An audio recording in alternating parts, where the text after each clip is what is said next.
Succession, lauréate de la meilleure série dramatique au dernier Golden Globe, est une série qui parle de pouvoir, de la bataille que se livre l'entourage de Logan Roy, fondateur d'un empire dans les médias et le tourisme.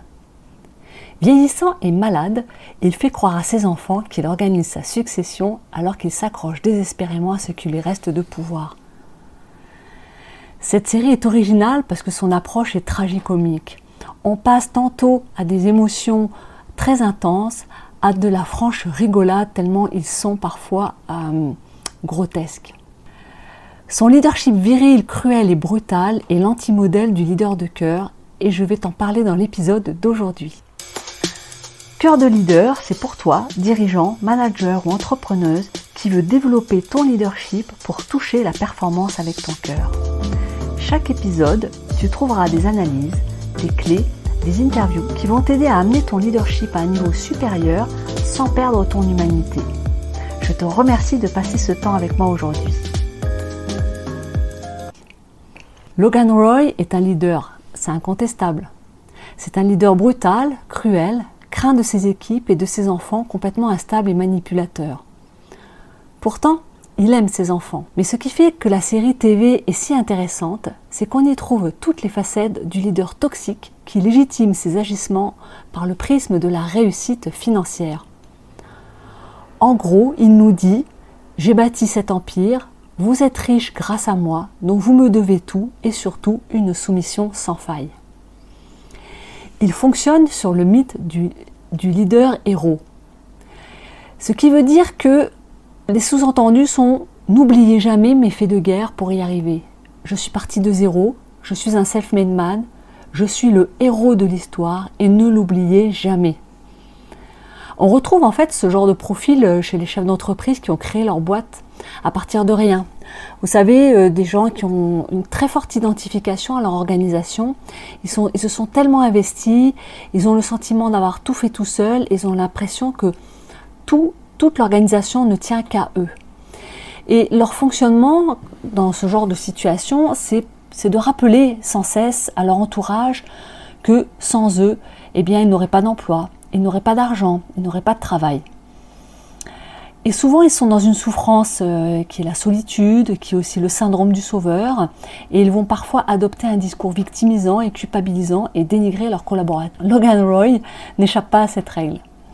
Et on le voit très vite au niveau de l'organigramme et de la circulation de l'information. Tout doit passer par Roy Logan, par Logan Roy. Il veut tout savoir tout le temps. Il use son entourage qui doit être présent à ses côtés en permanence. Et il les encourage à faire la compétition pour apporter la dernière information qui leur permettra de se faire bien voir. Tu sais, c'est un peu le mythe du leader charismatique et narcissique. Tout le monde l'écoute, il parle fort. Et dans le cas de Logan Roy, il utilise des mots forts et brutaux. Il jure beaucoup et notamment, il dit beaucoup « fuck off ». And while they're at it, they could subpoena you to the grand jury. Fuck 'em. Logan. Tell 'em to fuck off. Il n'est pas le seul d'ailleurs, hein. Tous les autres ont adopté cette phrase. Quand il parle, tout le monde écoute religieusement et plus personne ne bouge, plus personne n'ose le contredire. En fait, son mantra, ça pourrait être « si tu n'écoutes pas, tu meurs ». Dans les organisations, on peut voir ce genre de situation dans les réunions. Vous savez, lorsque personne n'ose contredire le directeur ou la directrice ou lorsqu'il y a des silences très pesants pendant les réunions, quand il n'y a pas de débat, quand il n'y a pas de nouvelles idées proposées. Il utilise également le narcissisme. Tout tourne autour de lui. Soit tu es dans son camp, soit tu es un ennemi.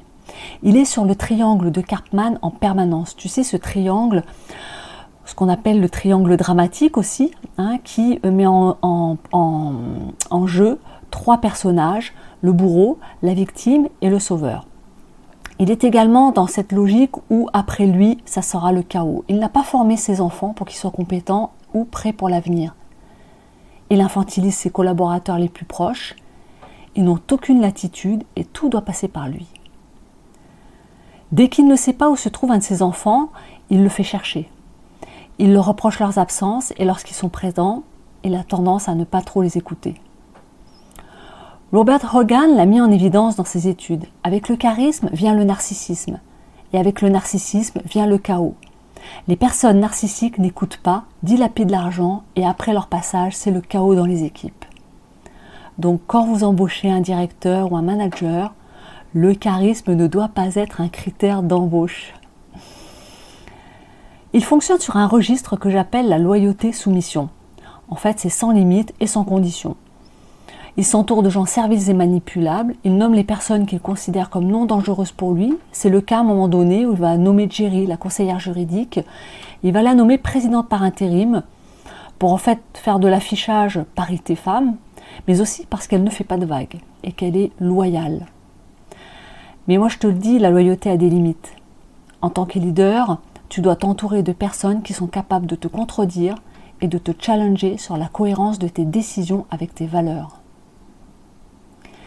Il n'exprime pas de vulnérabilité. Il a toujours le beau rôle, il est immortel, il ne se trompe jamais, il n'a jamais tort. Et lorsqu'il est visiblement en état de vulnérabilité, notamment par rapport à sa santé, et que son entourage s'inquiète de son comportement, qui parfois est complètement erratique, il le nie, il le balaye. Autre caractéristique intéressante à observer, son comportement est rigide. Il joue toujours sur le même registre. Et même lorsque sa santé le rattrape, lorsqu'il est en situation de stress, il devient encore plus rigide. Ses capacités d'adaptation sont faibles. Et il est dépassé, il se débat pour sauver son business qui est sur le déclin, mais pas en cherchant l'innovation ou l'ouverture d'esprit ou en se faisant aider, ou en étant en lien avec les idées de son époque, mais en rigidifiant encore plus son comportement. Et on le voit bien, son registre émotionnel est basé sur la peur et la colère. C'est un registre émotionnel pauvre. Il ponctue ses décisions de tonitruant « fuck off ». Fuck 'em. Logan. Tell 'em to fuck off. Comme pour nourrir son entourage que lui est un personnage instinctif, animal, et que s'il est à sa place, c'est parce qu'il est un leader né.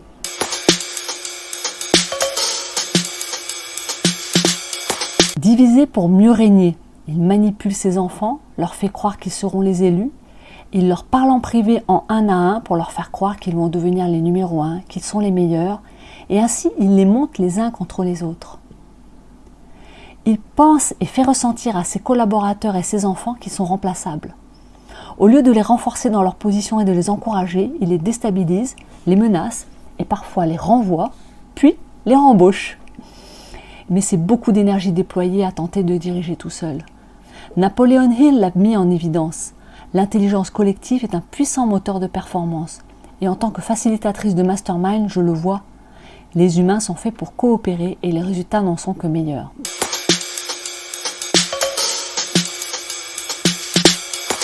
Encore un point, il n'a pas d'éthique. Le monde a changé et il ne veut pas l'admettre. La responsabilité sociétale de l'entreprise, la parité, les discriminations, la transparence ne l'intéressent pas. Il est poursuivi pour des affaires de viol, il a le FBI qui fait des perquisitions chez lui, mais il n'exprime aucune sympathie vis-à-vis des personnes blessées et aucune culpabilité par le fait que ce se soit passé dans son organisation. Pourtant, la culpabilité est un moteur de changement puissant, contrairement à la honte. La culpabilité vous met en lien avec des comportements inappropriés, alors que la honte vous fait sentir comme une erreur. La honte est en lien avec qui vous êtes. La culpabilité est en lien avec vos comportements. Donc être capable de ressentir la culpabilité, eh bien ça permet de comprendre les limites à ne pas dépasser pour conserver des bonnes relations avec son entourage. Et ça, c'est une compétence de leadership qui est indispensable. Alors continuons avec Logan Roy, le leader viril de la série TV Succession.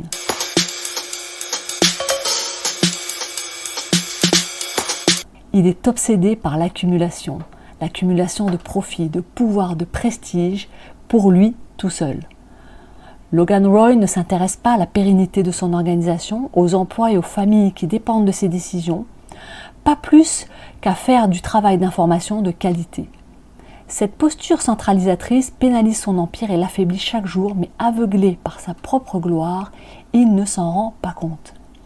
On le sait aujourd'hui, ce type de fonctionnement ralentit les décisions, étouffe l'innovation et empêche la diversité, source de performance, de s'exprimer. D'ailleurs, la fin de la saison 3 le démontre. Il a tellement accumulé de mauvaises décisions, il est tellement fermé, qu'il va jusqu'à spolier ses propres enfants pour tout vendre et ne rien leur laisser. Sa cruauté n'a pas de limite. Mais rebondissement. Les enfants comprennent enfin l'emprise néfaste qu'a leur père sur eux et décident enfin de s'allier. C'est ainsi que se termine la saison 3. Alors la saison 4 verra-t-elle l'intelligence collective, la collaboration et le courage triompher de cette fin de règne pathétique? Oui, plutôt pathétique, mais encore bien présente dans les pratiques managériales actuelles.